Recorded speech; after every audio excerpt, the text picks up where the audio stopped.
series. The title this year is Our Map of the World, where we explore past environmental and social justice issues, challenges, actions, and how they are impacting our present and soon-to-be future.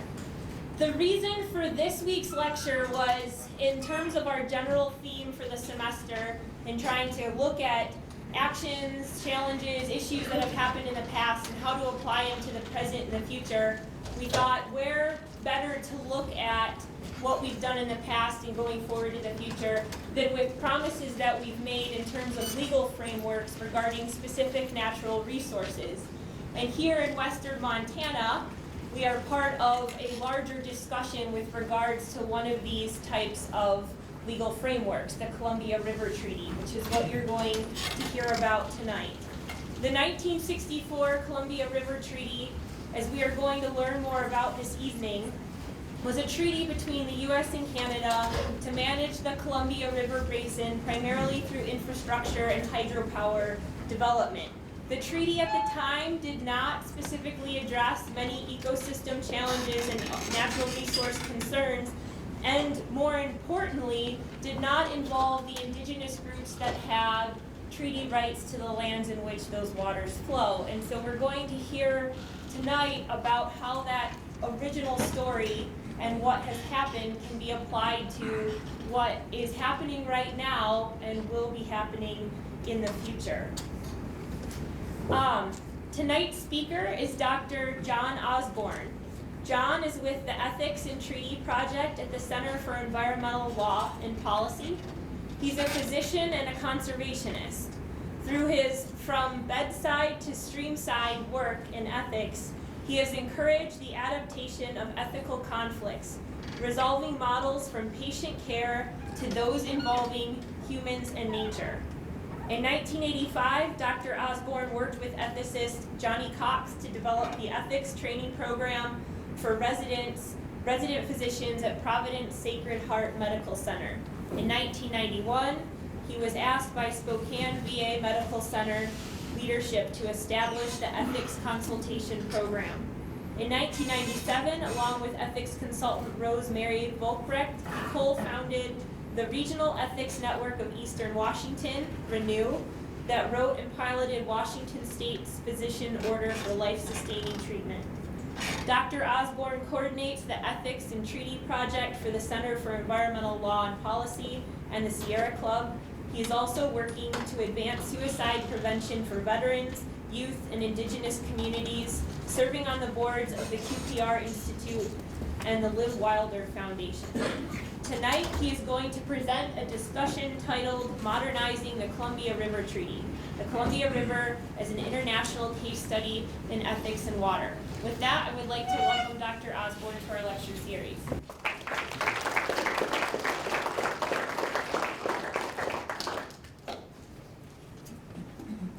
Thanks, Natalie. So I'm going to give you all quite a workout here because we're going to cover 210 years of history, and then I'm going to ask you to think more broadly about ethics and improving the quality of ethical decision-making about river ecosystems. So we'll talk first about the Columbia River. We're here at near the confluence. This campus is near the confluence of the Clark Fork and the Bitterroot. It is a part of really one of the world's truly magnificent river systems. We'll look at the 212 years since first encounter with Lewis and Clark, and then David Thompson. We'll look briefly at the unfolding issues of climate change and will so dramatically affect this river system and river systems around the world. Next, the Columbia River Treaty, and finally we'll talk about the Ethics and Treaty Project. This is, I don't have a pointer. So this is the Columbia River system from the perspective of North America, and this is the system itself. And you can just kind of go around the system. It's in its simplest configuration, a bowl and the water is captured on the margins of the bowl and exits out through a kind of a crack in the bowl, the Columbia River Gorge. And, you know, the tributaries like, well, this one, the Clark Fork Bitterroot, draining to Lake Pend Oreille and then the Pend Oreille River and then on into the Columbia. I mean, you think about just this system as spectacular, and you go around the system, and truly a collection of magnificent rivers that collectively comprise the ecosystem we know as the Columbia. It is a river of superlatives. It has a substantially steep drop and a high head, therefore have tremendous hydro potential, and we'll talk about that.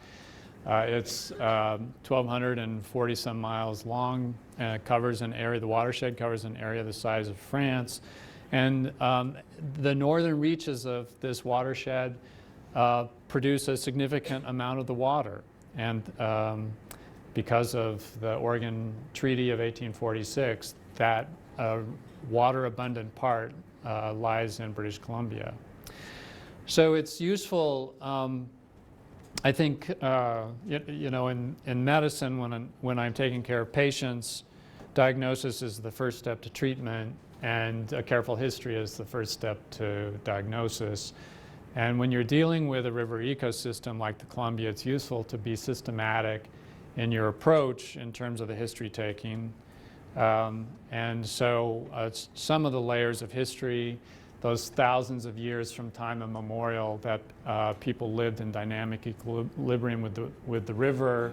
Then the first contact, Lewis and Clark walked up the hill here in September of 1805, but had really stepped into the watershed on August 12th of 1805, a month prior, at Lemhi Pass and Hawes Pass, David Thompson 2 years later.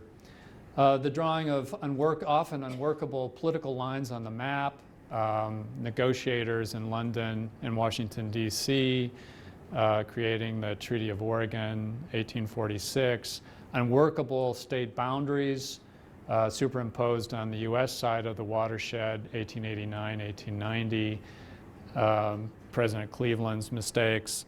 And then next, prior appropriations, railroad land grants, mining and smelting, national forest history, and the dam building era. Of all of these, the layers of history that really focus on this particular issue, the Columbia River Treaty, are from time immemorial, political lines, and dam building.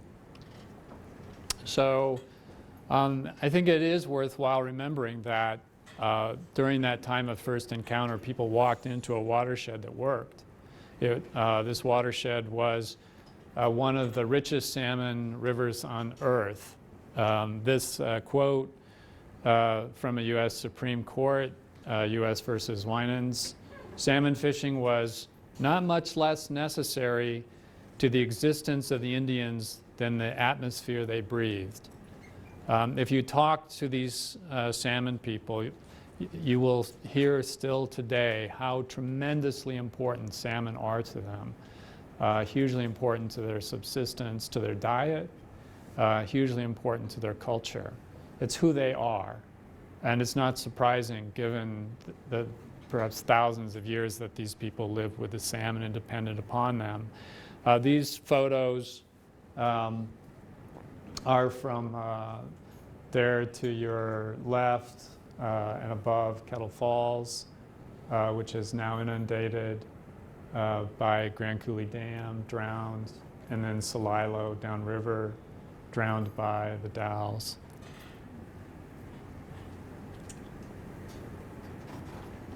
These are Colville Chiefs standing as the Grand Coulee Dam construction was being completed.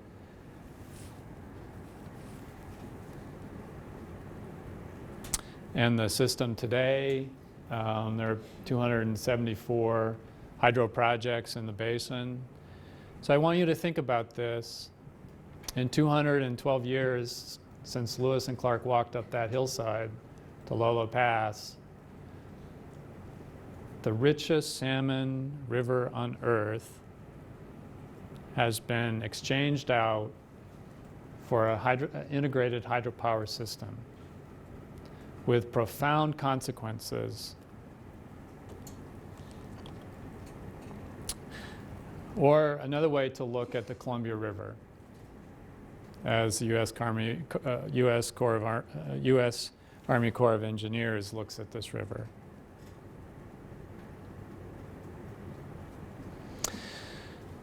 So when you put a dam across a river, you have profound consequences. And it's useful to have numbers to look at impacts with metrics. But you can see on this hydrograph, and the hydrograph running from October through September, how the river was in that top line, and then how it is today with the waters impounded behind the dams. In the dam building era, really toward the end, emerges the Columbia River Treaty. This photo shows you the city of Vanport, which was the topic of our conference in Portland about a year and a half ago. You know, what happened was Kaiser built a city in a floodplain, and the dikes gave way, and on May 30th of 1848. And the river basically reclaimed the floodplain, and the result was that there were some 40 deaths, and Vanport flooded. That incident was used to justify moving forward with the treaty and to provide additional flood protection for Portland. So the Columbia River Treaty has its basis in the 1909 Boundary Waters Treaty and the International Joint Commission. In the United States, it was ratified in 1961, in Canada in 1964.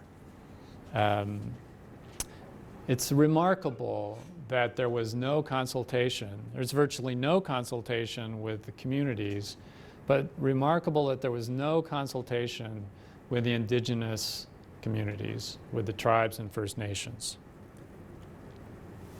The treaty has a certain number of deliverables. There were 3 treaty dams in Canada.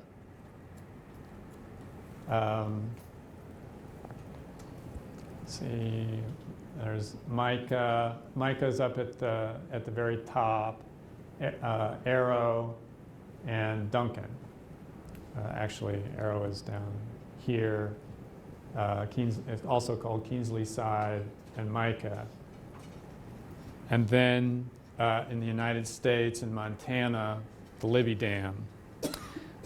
This optimized by storing all this water and releasing it strategically, you can boost power production. And to make this all work, Canada was rewarded with what are called the Canadian entitlements, which is a share of the power generated in the United States, which is worth to British Columbia about $100 to $350 million per year. Regarding flood control, the United States paid Canada $64 million for 60 years of flood protection. In order to do this, we ended up with massive storage dams in British Columbia, flooding out the valleys there. But it should be noted that those protocols regarding flood management and who's responsible for them expires on September 16th, 2024, and we'll talk about that. So again, Duncan, Keensley Side, or Arrow, Mica, and Libby are the treaty dams. So, and those are dams that were built pursuant to the treaty. So what were the impacts? What were the consequences? Well, it inverted the hydrology of the river. There are significant water quality impacts and continued significant impacts on salmon and the listing of salmon under the Endangered Species Act. So if you take a river system that is tremendously rich with cycles of salmon returning to natal streams each year to renew this great cycle of life, and you block it, in some respects, it's not unlike my patients who walk into the emergency room with crushing chest pain because their coronaries are blocked. And they end up with, if you don't intervene quickly to remove the blockage, they end up with myocardial infarction and the consequences of that. There are, when you block natural systems, there are consequences, and there have been substantial consequences for the Columbia River. This is actually from a BC official. So 2,300 people lost their homes north of the border. The BC provincial government and the Canadian federal government failed to consult with the people of the Arrow Lakes. And so entire communities were inundated. Some people received notice. Some people returned home to find their homes being bulldozed. So here you can see a church being moved and below a house being moved. So one of the problems when you operate these massive reservoir systems like bathtubs is you end up with vast areas of exposed sediments and dust storms. And this has been a real serious problem. It's been a problem around Grand Coulee Dam, but from the toxic smelting material that is polluted Lake Roosevelt from the Teck smelter at Trail, but it's even worse in BC with the dust storms. And for the Kootenai River, the people who love the Kootenai, this is from Maria Fraser of Libby, who's now passed, a delightful woman. Every day I fish the Kootenai River. When they came to celebrate completing the dam, I didn't go. I cried all day. When they built the dam, they took away the river. That was when I died.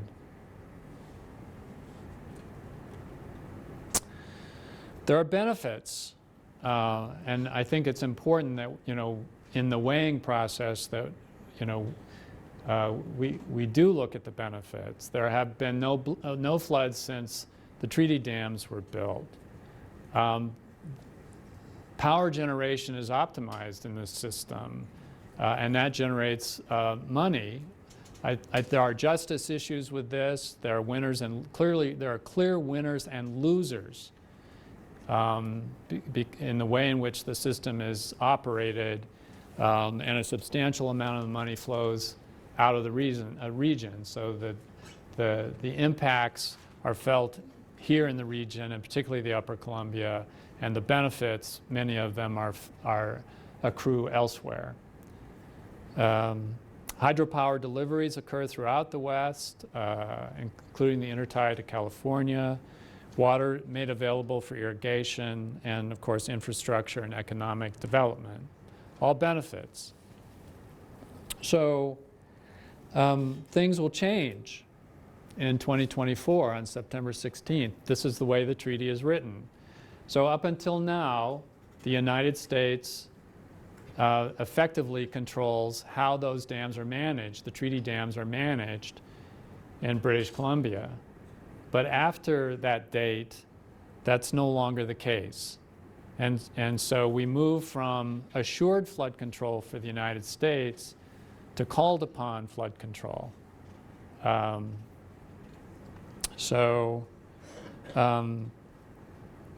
It's also true that either party may unilaterally terminate the treaty starting in 2024, with a caveat that that party, either Canada or the United States, must give the other nation 10 years advance notice, and neither has done so to date.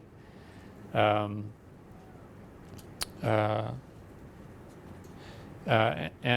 if the parties do nothing, then the treaty just continues on in perpetuity.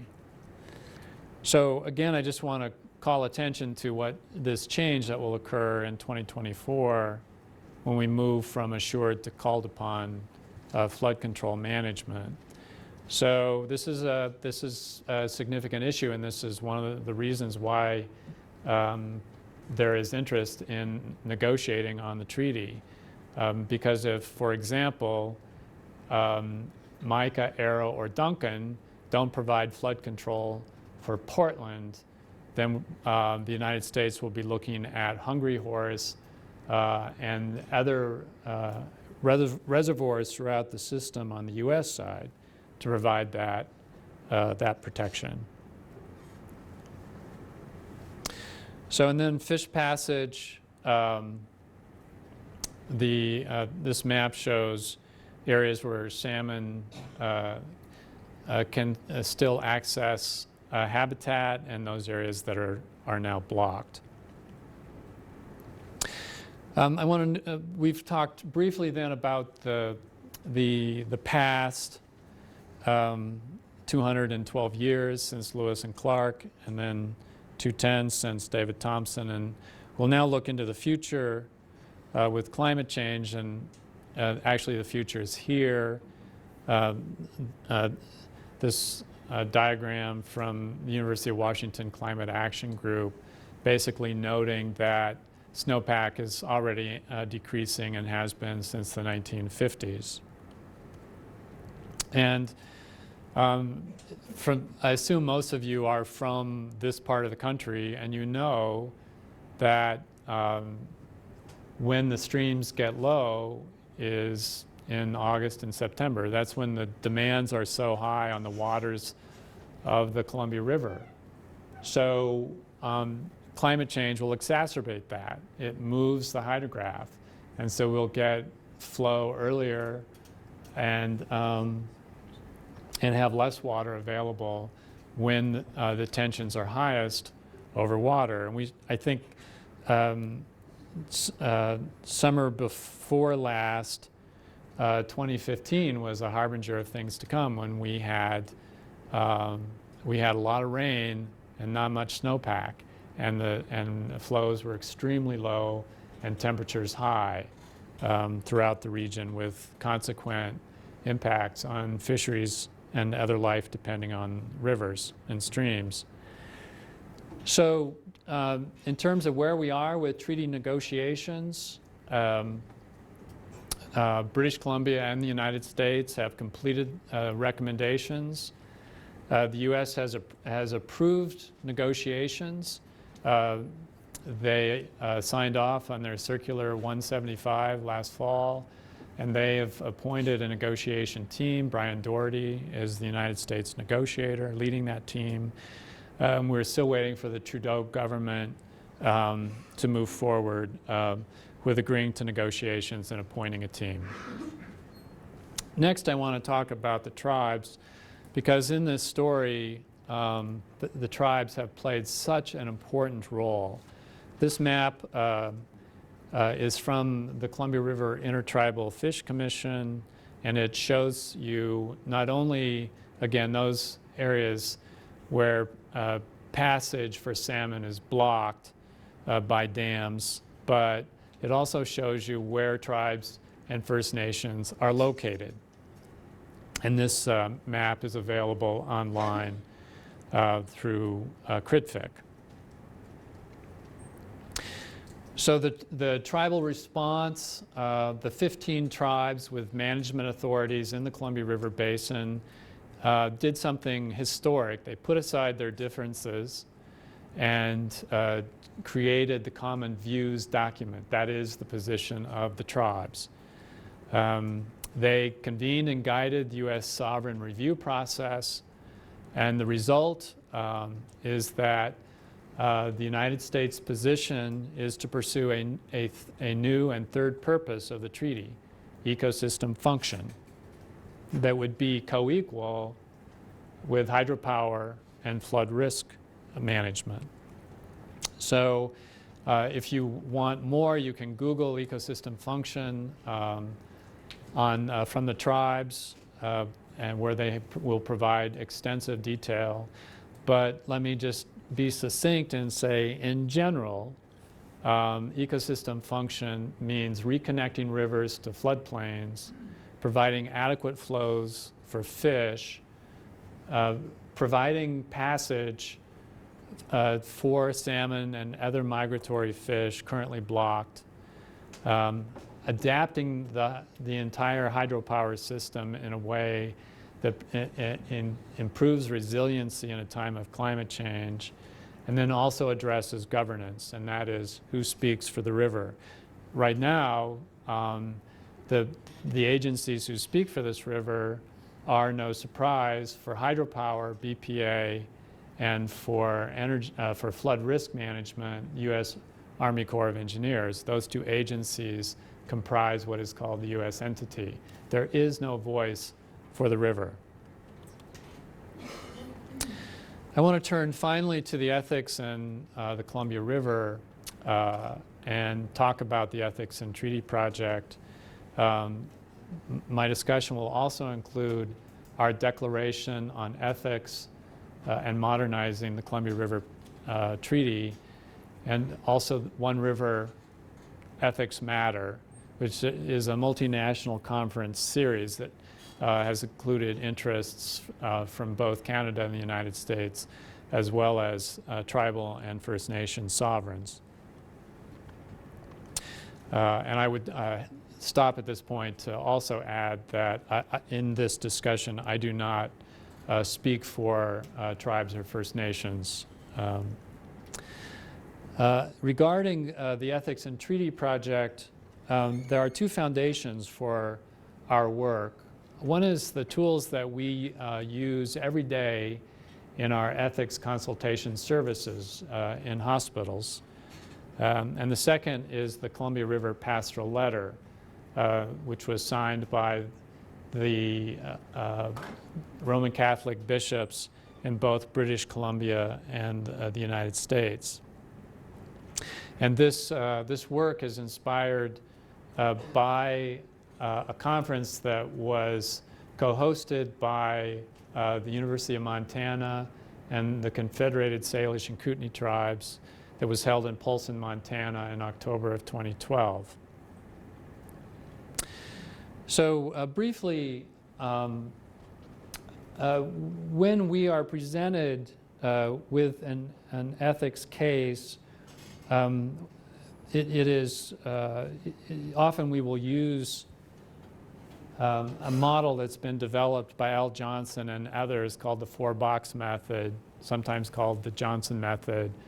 And we will invite people to join us, often family members, patients, if they're capable. And we start with medical indications. What's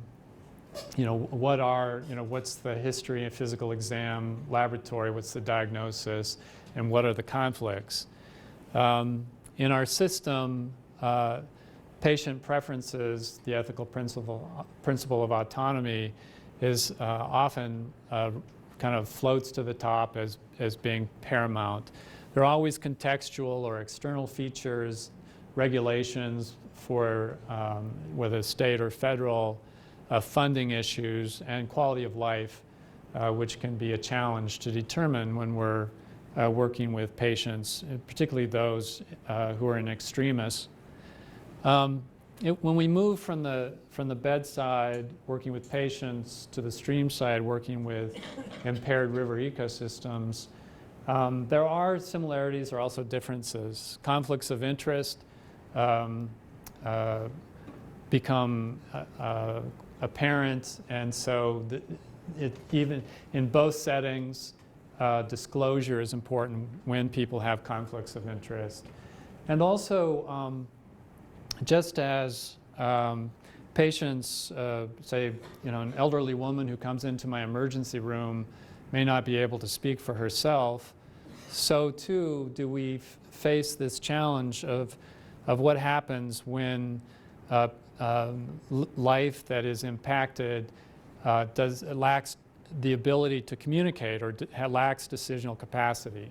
And so we get into this issue of surrogate decision making, which takes us very quickly into concepts of stewardship, common good, and the public trust.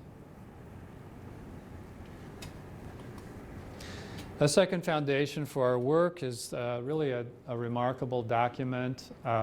It's an international pastoral letter, which makes it unique. This is the Columbia River Watershed, Caring for Creation and the Common Good. And its intent is to effect a spiritual, social, and ecological transformation of the watershed. And this document has been helpful to us in encouraging respectful dialogue throughout the basin and underpinning our One River Ethics Matter conference series. Now, when we issue an ethics consultation in hospital, generally people take notice. We do sit down, we'll work with physicians and nurses, family, and the intent is not to use ethics as a club, rather to use ethics to improve our consultations as an attempt to improve the quality of ethical decision making.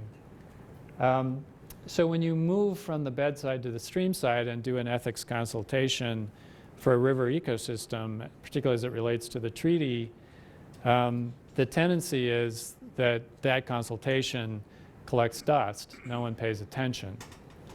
So we did do an ethics consultation. That was, in effect, our first conference, One River Ethics Matter.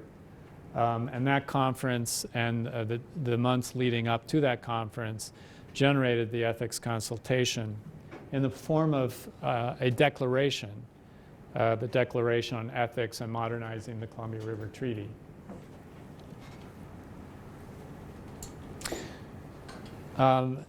For those of you who are interested in the declaration and might be interested in signing it and supporting it, the declaration has multiple points, but it talks about the need to recognize and honor indigenous people and their relationship to the river, to address economic and environmental justice, including for the poor in this basin, and to restore anadromous and resident fish passage. So rather than allowing this work to collect dust, we've done several different things to move forward with the declaration. In August, there were a series of prayer vigils that were held from the mouth of the Columbia in Astoria to the headwaters up near Fairmont Hot Springs at Columbia Lake. We met when we were Rachel and I were in Rome. We met with Vatican staff, encouraging Pope Francis to support the declaration, and then multiple letters have been sent to the Prime Minister and to the President from religious leadership in both Canada and the United States. We also wanted to build on the initial work that we did at Gonzaga University, and so we modeled a conference series off the South African experience with apartheid and the need to have public dialogue. When you transform one of the world's richest salmon rivers into an electric grid, there are consequences, and there are consequences not only for the river but for the people who lived with the river from time immemorial, and we have not dealt with that as a region. And so it seemed that even as South Africa could deal with apartheid, so too could our region deal with what we did to tribes and First Nations and to the river. And so we have undertaken the One River Ethics Matter conference series. The first conference was held in Spokane in 2014.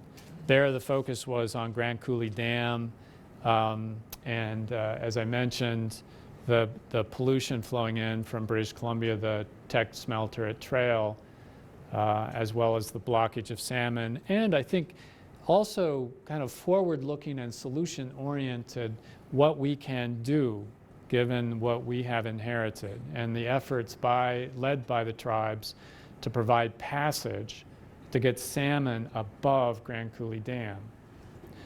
The second conference was in Portland in 2015. We actually had a survivor of the Vanport flood there, and tribal leaders, tribal elders speak to us about what happened in the lower river. And then we had people that came down from the Arrow Lakes region because they had to live with the direct consequences of the Vanport flood, which is the building of the treaty dams, that while providing flood protection for Portland and lots of real estate development for Portland, the consequence was that 2,300 people were permanently flooded out of their homes in the Arrow Lakes region and leaving a really perpetual legacy of bitterness watching those lakes managed like bathtubs. The third conference was held a year ago in Boise, working with Upper Snake River Tribes Foundation and the tribes in eastern Oregon, northern Nevada, and southern Idaho. There the focus was on the dam license issued to Idaho Power Corporation and how the Hells Canyon complex of dams has blocked salmon from returning to the Upper Snake. And so not only focused on the problem, but also what we can do to provide passage at those dams and restore salmon to historic habitat here in the Columbia River Basin. The next conference is coming up May 13th in Revelstoke, upriver, about 6-hour drive from Spokane. And there the focus will be on the treaty dams and giving people,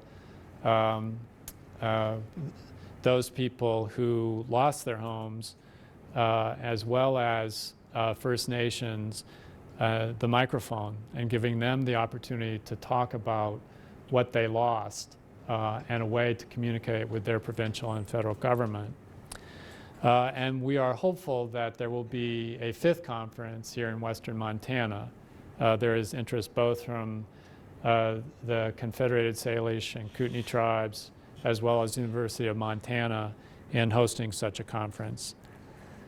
In all of these conferences and all of this work, the focus is on using ethical principles, just as we do in taking care of patients, often who are in extremis, using those principles, adapting them to a river in extremis, the Columbia, righting historic wrongs, the ethical principle of justice, and the ethical principle of stewardship in a time of climate change.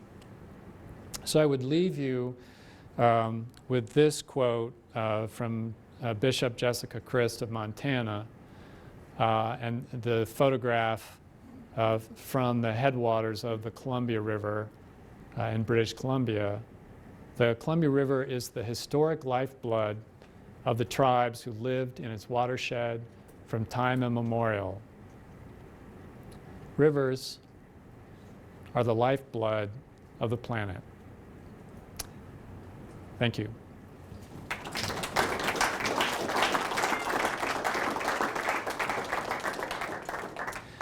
I did bring, I have one copy of the bishop's pastoral letter.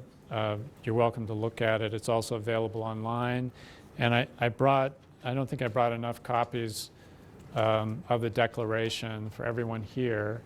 So I would ask that if you really are interested in this issue, that you take one, but otherwise not. So it has the map from the tribes on the back and the declaration, and then contact information if you're interested in this work and might be interested in a conference, One River Ethics Matter Conference for Western Montana. So how are we doing for time? Well, we've got lots of time. So I think we're good for about half an hour's worth of questions. Mm-hmm.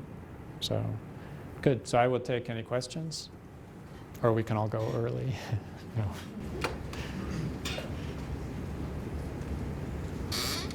Yes. Speaking more to your musicians at Midware,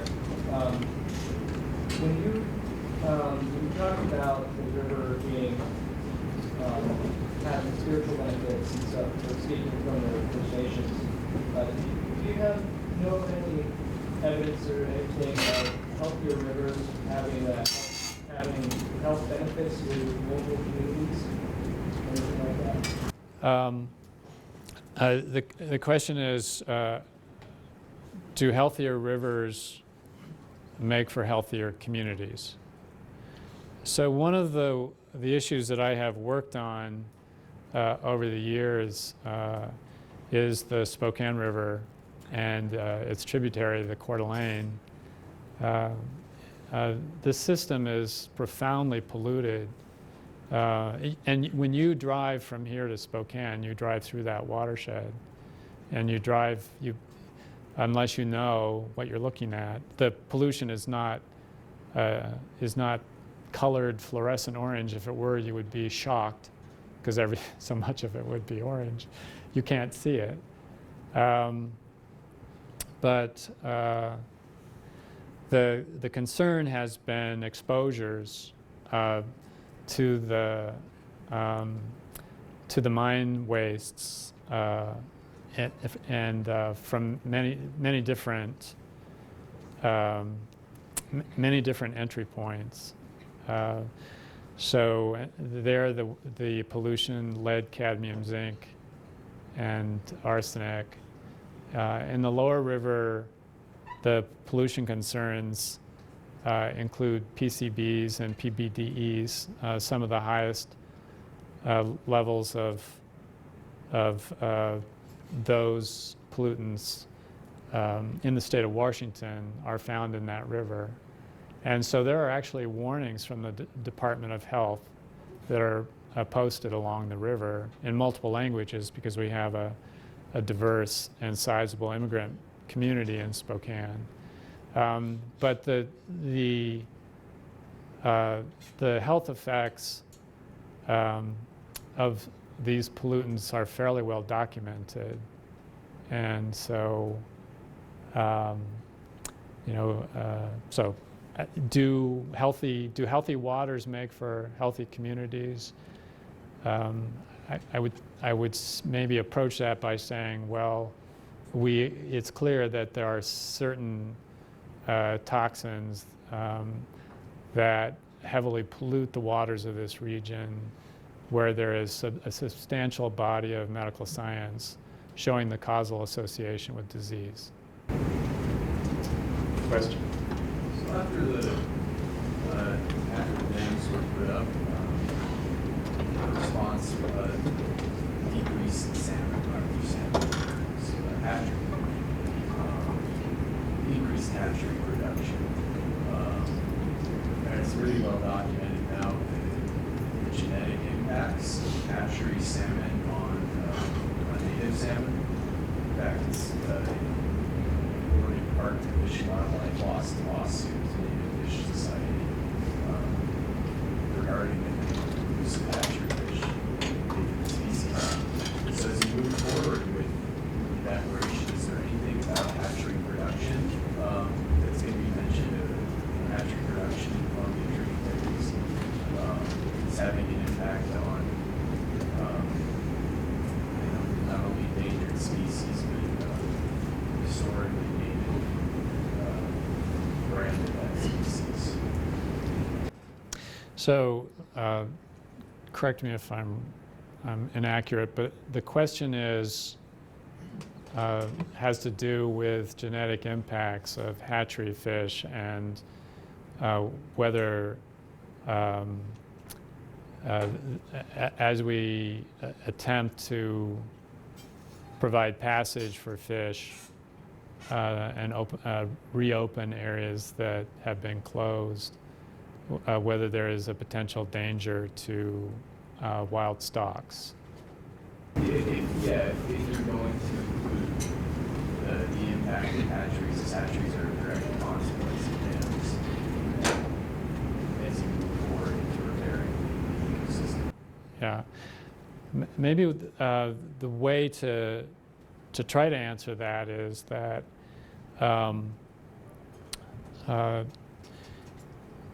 stocks are going to have to be introduced.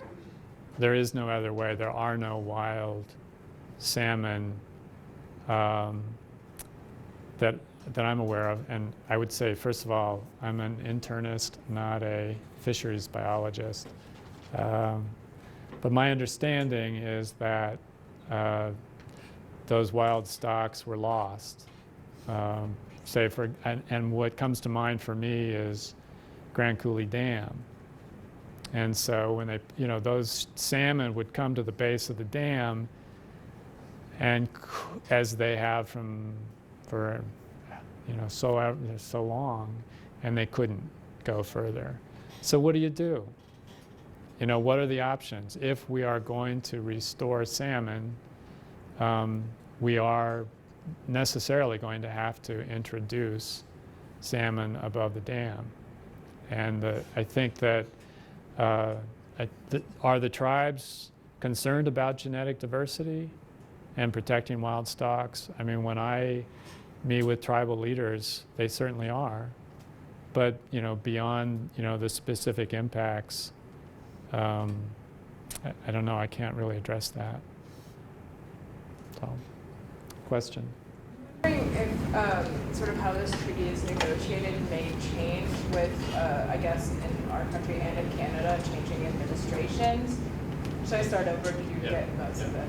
I'm just wondering how the negotiation of this treaty will change with changing administrations within our country and within Canada, and if maybe like sort of functioning ecosystems may not be quite the focus of our current administration, or who knows? The question is, will negotiations change as administrations change in Canada and the United States? And it's not clear yet. I think people here in the room may have already concluded how a Trump administration might approach the negotiations of the treaty, but we just don't know. Nor do we know what the Trudeau government is going to do. Nor do we know whether both nations would look at the importance of the Columbia River to the people in both countries, or whether it would become a trading chit dealing with fossil fuel and pipelines. So much is unknown, but what we do know is that the United States has adopted recommendations that include ecosystem function. And that last fall, the United States formally approved proceeding with negotiations and has appointed a negotiating team. And that team is active, both working with counterparts in Victoria and Ottawa. Yes. Are all these negotiations done on a strictly national level, or do they take into account the peoples of the region, like in Montana, Idaho, and British Columbia, and stuff like that, as well as the national policy?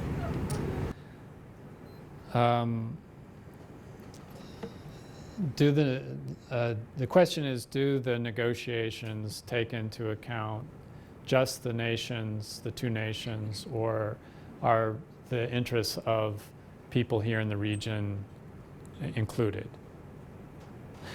So what happened the first time around is clear that the people in the region were not consulted, and especially the tribes and First Nations were not consulted.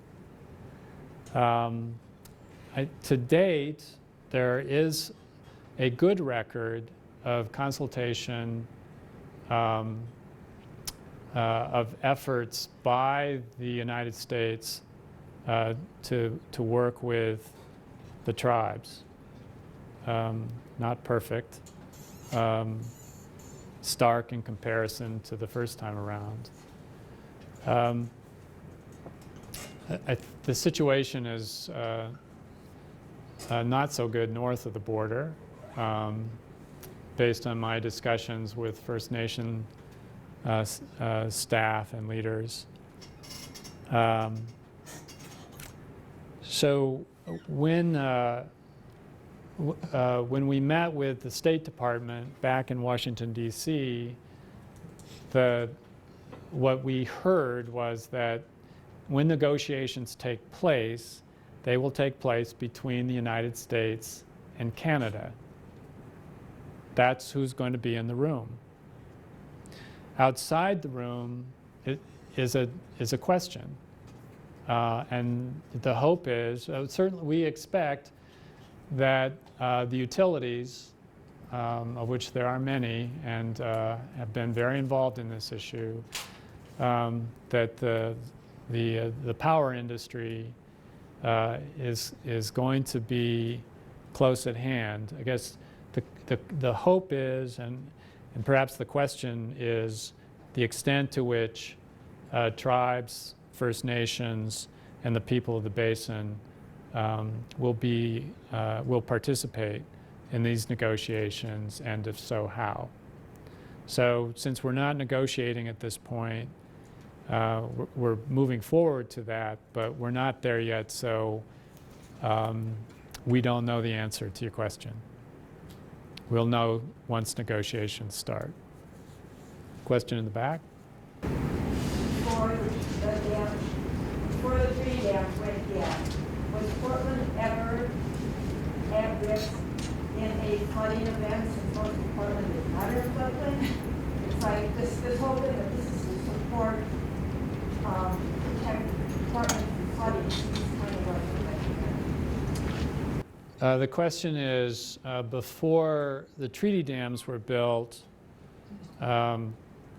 was Portland at risk, or did Portland flood? And the answer is yes, Portland flooded. In a time of climate change, when the past is no longer a predictor of the future, a concept called non-stationarity, we need, as a region, to make thoughtful decisions, informed choices about flood risk management. We can't wait for that day when we have massive, major rain-on-snow events in this region, and we've had them, and put communities at risk. Nor can we mismanage the system and skew it in such a way as to continue to severely impact the ecosystem. And so our hope is that the Army Corps of Engineers will actually undertake a regional flood risk review so that we understand what the options are, what is needed to protect Portland, and maybe whether there is a benefit to the region in eventually moving some people, some businesses off of the floodplain and out of harm's way, rather than perpetuate a system that has been so unjust to people in the upper basin.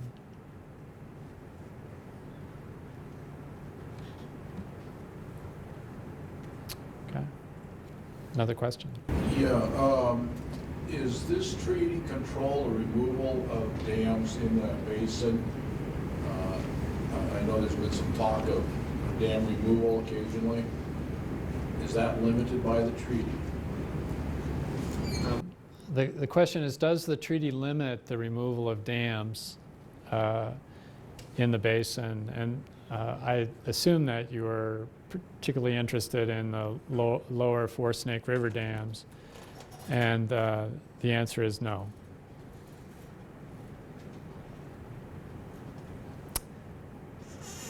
Any other questions? Here's your chance. When you say negotiations are going to start, and I would imagine they will start before the 2024 deadline, but before that, is the idea as to when they start. So the question is, when will negotiations start? And there is an assumption that these would start well before the 2024 change in flood risk management in the basin.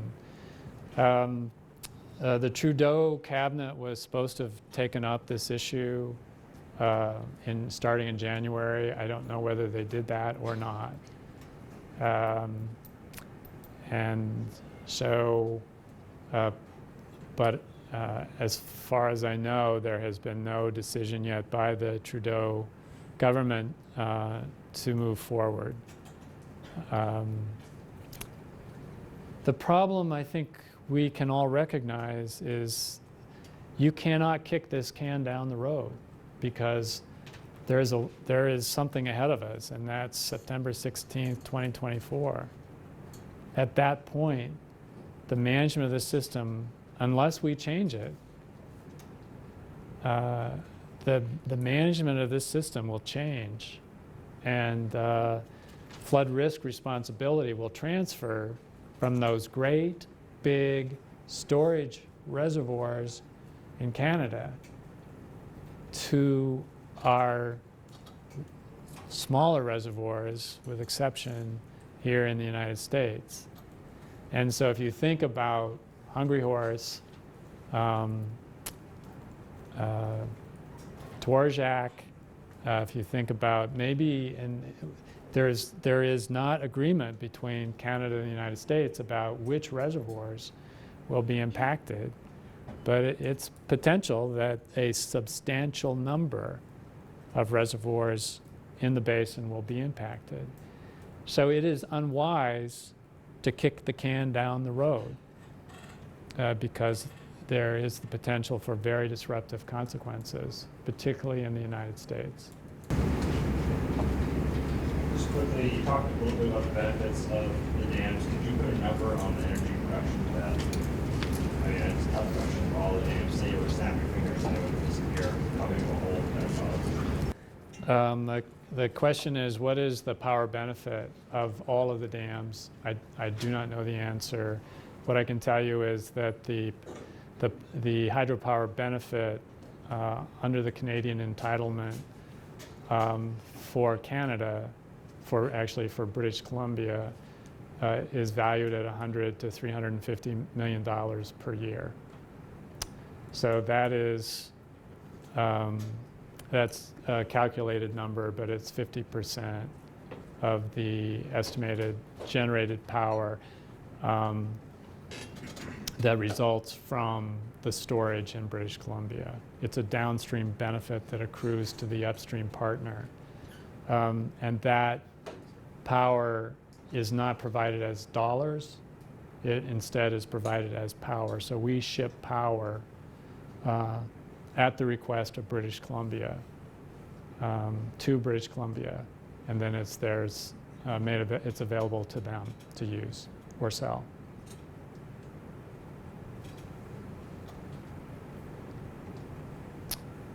Question?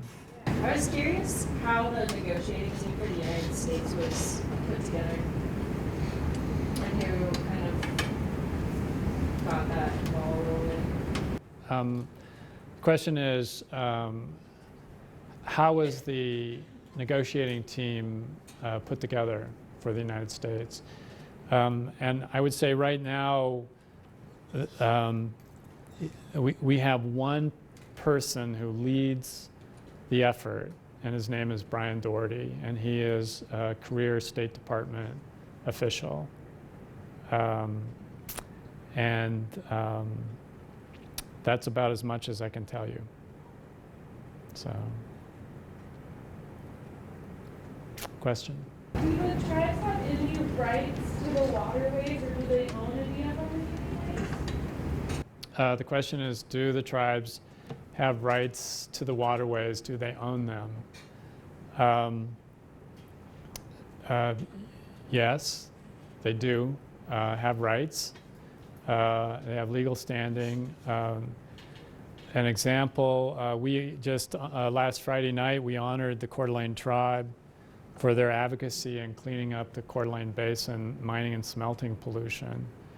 And they have never relinquished their claims to Coeur d'Alene Lake. So they actually took legal action that went to the U.S. Supreme Court, and the Supreme Court ruled that indeed the Coeur d'Alene tribe owns the southern third of Lake Coeur d'Alene. But the tribe has not given up, has not relinquished its rights on the other 2/3 of the lake, but is not actively pursuing ownership at this time. So there are other issues pertaining to water rights that are far beyond my level of expertise. There have been important decisions. The Winters Doctrine that flowed from a Montana case in the early 1900s that established Federal Reserve water rights for reservations. There are court decisions such as the Bolt decision that provided 50% of the salmon to tribes, but if you have, in order to, 50% of nothing is nothing. You've got to have fish in order to satisfy that objective. And so in order to provide fish, you have to have water. And so there are a whole series of rights that accrue and flow from treaties and administrative orders over the decades. Other questions? Yes? What does a worst case scenario look like for U.S. reservoirs if this falls apart? What does that actually mean on the ground? What is the worst case for reservoirs in the United States? If we get to September 16th, 2024, we have no agreement with Canada.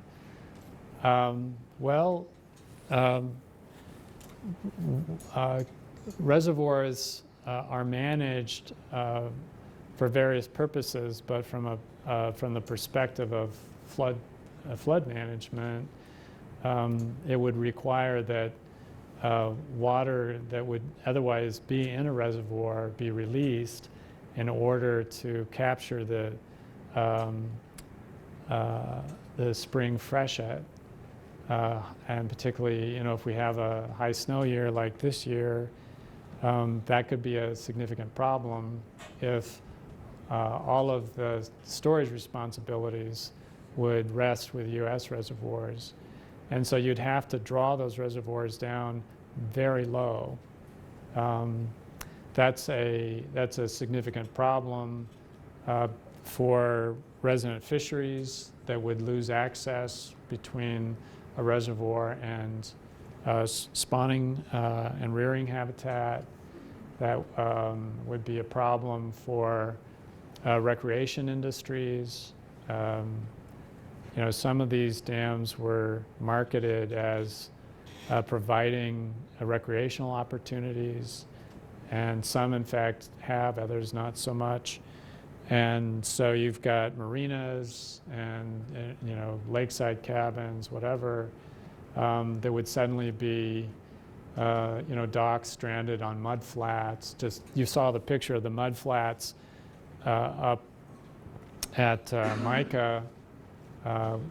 Just these mud flats that go on forever, and generate these dust storms. And so, rather than that injustice perpetuated in the river valleys of British Columbia, that would become potentially, in a worst case, become our fate. I think the challenge is, one river ethics matter. How do we do this? How do we advance a management scheme given the past damage and unfolding climate change in a way that doesn't pit one part of the basin off against another, or unfairly advantage one place, such as floodplain developers in Portland, while forcing thousands of people out of their homes in British Columbia. So that's the challenge. And what's your recommendation? If you're chairing the ethics committee on this river, what would your recommendation? So just to have a little bit more opportunity. If I were chairing the ethics consultation team for the Columbia River, what would my recommendations be?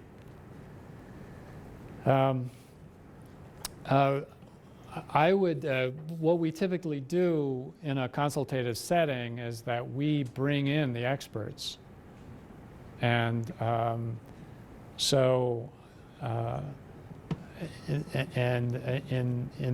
think part of it is to make sure that we have a clear understanding of the case.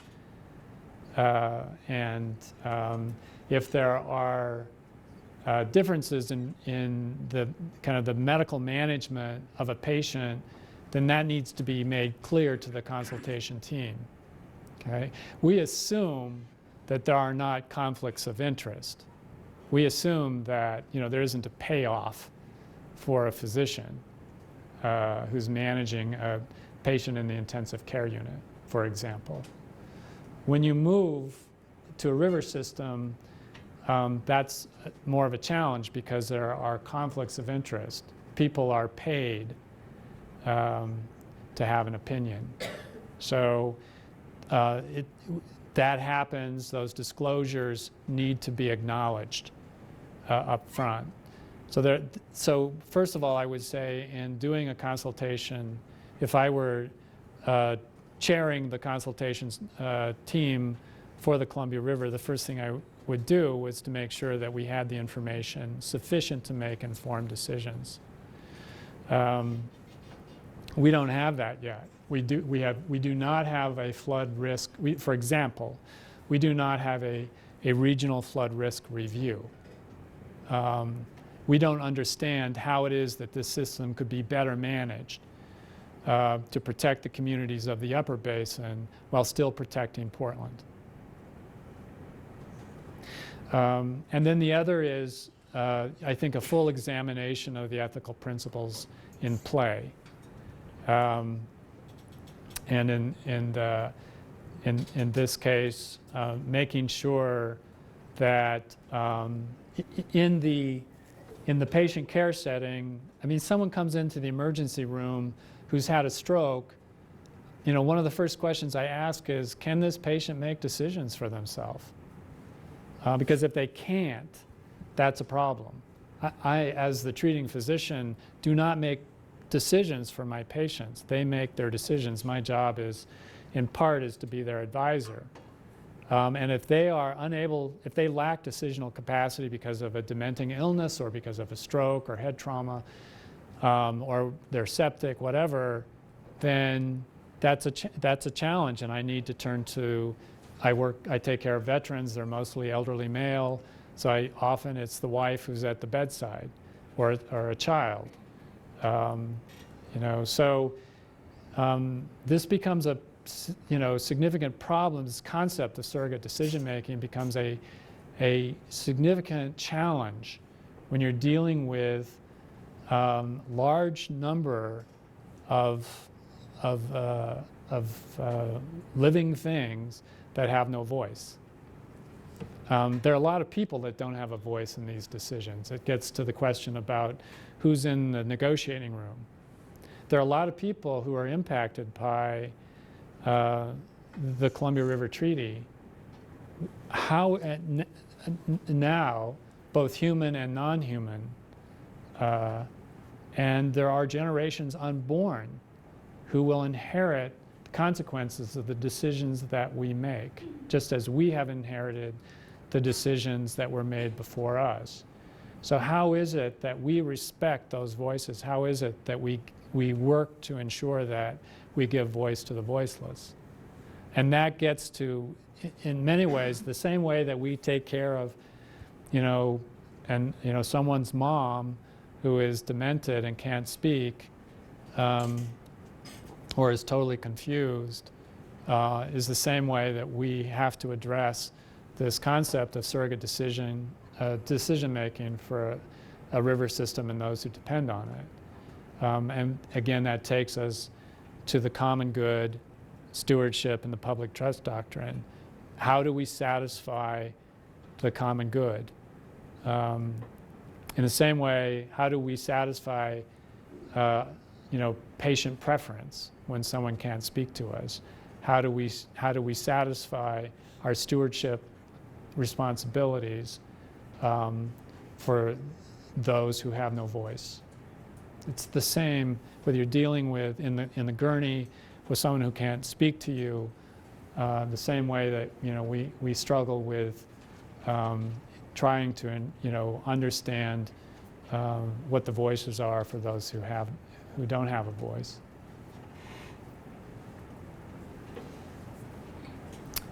Other questions? Yes. You mentioned the Catholic Church, and I don't remember exactly what context. I think it's something about like the Columbia River letter, the pastoral letter. And I was curious what relationship that has to, I guess, the project as like the church as an institution versus like religious principles, and like what maybe conflicts of interest that might have. The question is the role of the Roman Catholic Church in this project, given that the pastoral letter on the Columbia River is one of the foundations for the project. So this is the Columbia River pastoral letter,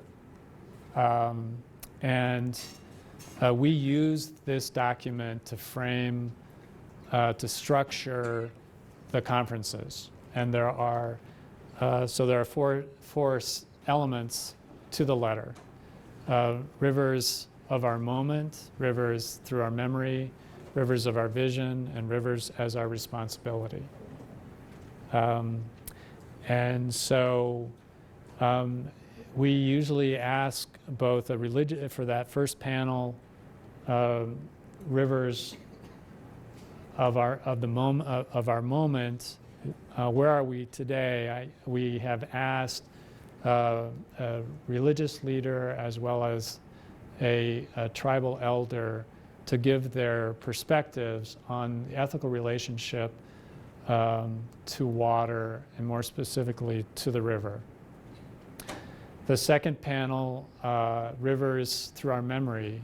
This is, in these conferences, these are usually the most powerful of the panels because we bring forward people who have very compelling stories, who remember the fish, some of them, for others, stories that have been handed to them.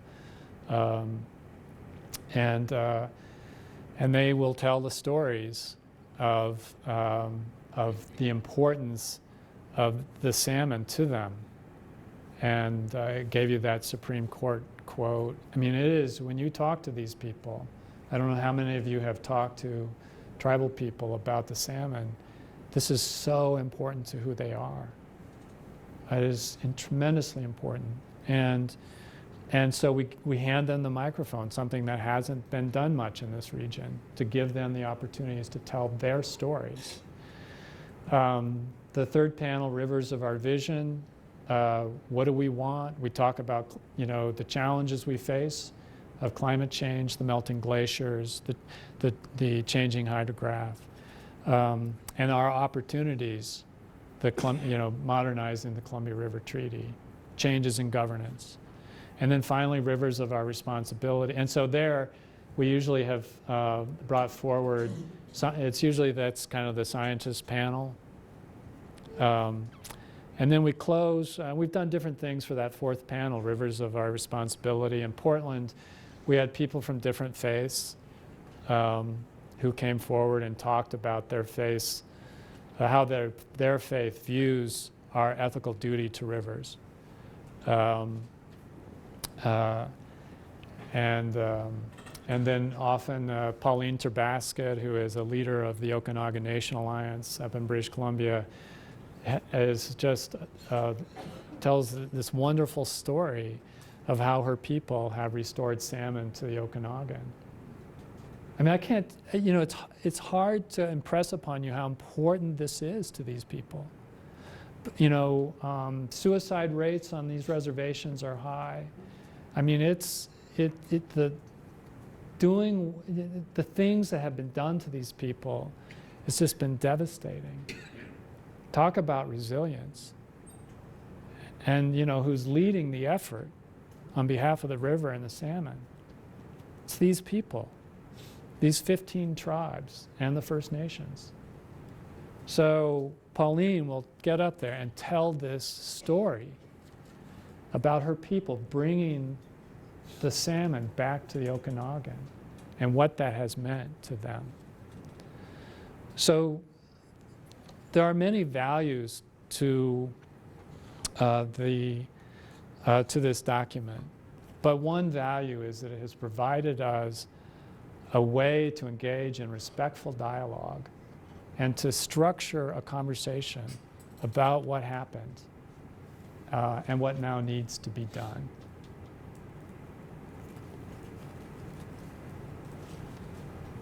Great. Other questions? We're set? We're out of time. Well, thank you all for coming.